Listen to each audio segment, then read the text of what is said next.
Number ভুল করে বিকাশে 10,000 টাকা চলে যায় এক ভদ্র মহিলার কাছে। সাথে সাথে নম্বরে ফোন দিয়ে আমার পরিচয় দিয়ে উনাকে বিষয়টি বলি। তো উনি বললেন, আমি ক্লাসে আছি, স্কুল ছুটি হওয়ার পরই আমি আপনার টাকাটা ব্যাক দিয়ে দিব। ততক্ষণে আমি উনাকে জিজ্ঞেস করি, আপনি কি শিক্ষিকা?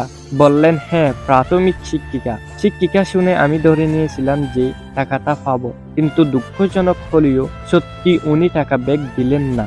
পরে আমি আরো 3-4 বার ফোন করেছি। লাস্ট বারে উনি জানালেন উনি টাকা দিতে পারবেন না। আমি কেন ভুল করে ফাটালাম, মনে মনে ভাবলাম ভুলটা আমার, আর ওনাকে বিরক্ত করিনি। তারপর বাড়িতে ফিরে যাই। 100 টাকা ফ্ল্যাশটি লোড চলে যায়। অপরিচিত এক নাম্বারে তো আমি আর ফোন দিইনি। ভাবলাম কার নাম্বারে গেছে, কোথায় কল দিয়ে লাভ নাই, টাকা দেবে না।